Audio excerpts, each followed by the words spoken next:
सोलापूर जिल्ह्यातील माढा तालुक्यातील वाकाव गाव पुरामुळे उद्ध्वस्त झालंय। पूर ओसरतोय, मात्र पुरात घरातील सारा संसार वाहून गेलाय।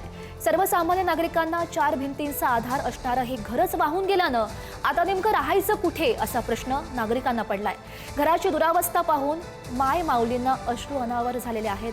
अश्रू त्यांचे कोसळत आहेत।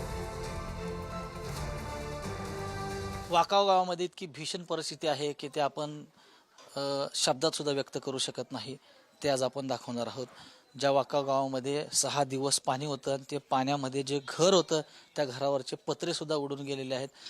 भांडी होती ठेवलेली, ते सगळा संसार सुद्धा पाण्यामध्ये वाहून गेलेला आहे। ज्या संसार मुडखळीत झाला त्याला कुणीही बचाव यंत्रणेसाठी आलेलं नव्हतं। त्या गावामध्ये आपण पोहोचलेलो आहोत। वाकाव गावामधली जी काही भीषण परिस्थिती आहे, काय सांगाल आजी, काय परिस्थिती होती? सांगते की आमच्या संसारात काहीच राहिलं नाही। लेकरं बारकी बारकी होती ती आम्ही जतन केली। आम्ही कसं कसं निघालो ते आमच्या जीवाला माहिती आहे। हो का, तुम्ही बघा पत्र सुद्धा वाहून गेलं, तर आमची तर टीव्ही गेली, सगळं गेलं, काय राहिलं नाही आम्हाला। हो का, यांना शर्ट सुद्धा नाही आमच्या मालकाला घालायला सुद्धा। आम्ही असं ना असं जावाई न्यायला आले तर ती चाललोय आम्ही।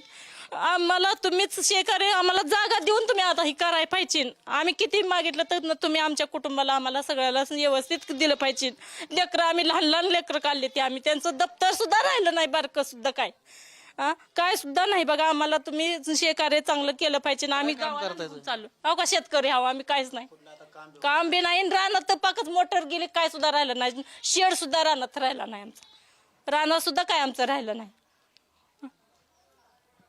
या माऊलीच्या डोळ्यातले अश्रू थांबत नाहीत। माझ्याबरोबर शेतकरी पण आहेत। काय सांगाल, किती शेती होती? शेती 4 एकर आहे। काय शेती?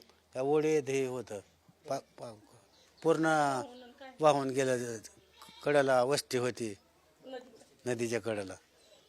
हा, आता काय काय करायचं आणि कसं जगू शकणार आहोत? काय आता कपडे तर राहते का मला? हे सुद्धा लिहिलेलं मागून लिहिलेलं आहे दुसऱ्याची।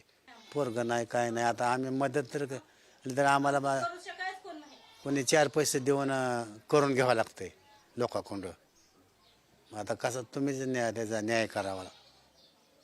हां, नक्कीच आपण पाहिलं तर भयावह अवस्था आहे। घरावरचं छप्पर देखील उडून गेलेलं आहे। गावातील जी भीषण परिस्थिती आहे ती आता शब्दात सुद्धा व्यक्त करता येत नाही। मदतीची आर्त हाक या गावातील लोक देत आहेत।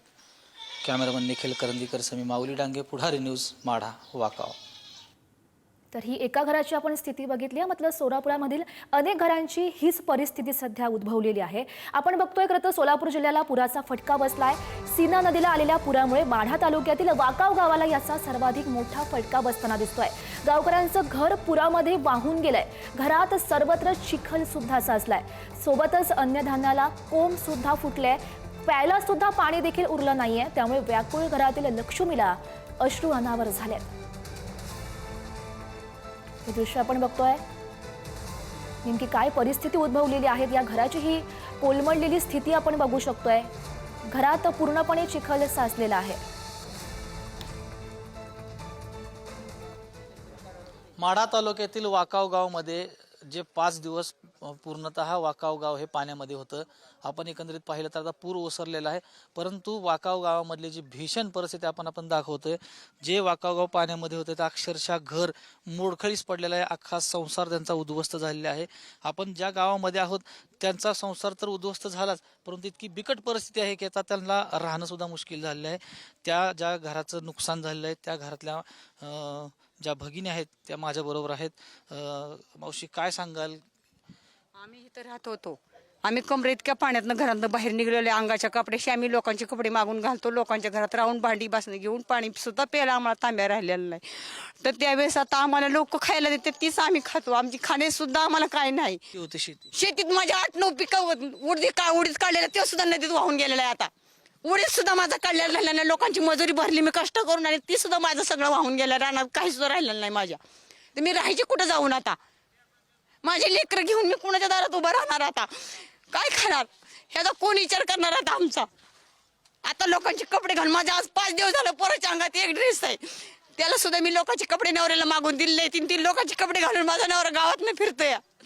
आणि मी पण फिरते गावातल्या लोकांच्या दारात उभा राहिलेलो आहे. आम्ही आज 5वा दिवस आहे. कुठं कोणी झोपून म्हणलं तर आम्हाला लोकांच्या दारात आम्हाला हातराय पांघराय द्या म्हणून तिथं झोपायला जावं लागतं आणि मागून आम्हाला तिथं झोपावं लागतं. तेव्हा आम्हाला घरट्यात कोणीतरी जागा देते म्हणून आम्ही थांबतोय तिथं. आता ही अवस्था तर आमची सध्या चालू आहे. मग आता आम्ही जाणार कुठं? ही म्हातारी सासू आहे, हिला कुठं सोडणार? आम्ही कुठं जाणार? 1-1.5 गाव सोडून गेला या पाण्याच्या भेभेने. ते अजून गावात नाही, 5 दिवस झालं. गावावर सुद्धा आला नाही. ते कुठं गेलाय? ती मेलं का हाय जिवंत ती सुद्धा आम्हाला माहिती नाही. फक्त आम्ही या पुराच्या मनात उभा आहे असं जाता सध्या. मग आता हे आमचा विचार तुम्हीच करू शकता काय करायचंय ती. आमचं तर काही राहिलेलं नाही कुठे शोधा. पोरं किती आहेत? काय किती आहेत पोरं? पोरं एक मुलगा माझ्यापाशी, एक तिकडे काम करून पुण्याला जवळ राहतो या. एक आहे माझ्यापाशी आता. दीर, सासू आणि मालक, आम्ही 5 माणसं इथं.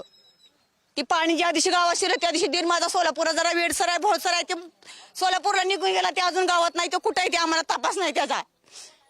पॅसेंजरनी बाहेर गेलेला आहे. ते आम्ही गावात आहे का म्हणून का कुठं मेला म्हणून सुद्धा आम्हाला माहिती नाही. कुठं आता तपास लागून पुराचं पाणी बंद झाल्यावर तर आम्हाला ते सापडणार आहे. त्याची आम्हाला माहिती सुद्धा नाही कुठे आहे तो. एवढी भीषण अवस्था आहे. शेतीमध्ये जे पीक माझ्या होतं शेतीला ते तर आसमानी पावसाने गेलेलं संकटाने हिरावून घेतलं. जे छप्पर होतं ते सुद्धा मोडका तोडका संसार आता उद्ध्वस्त झालेला आहे.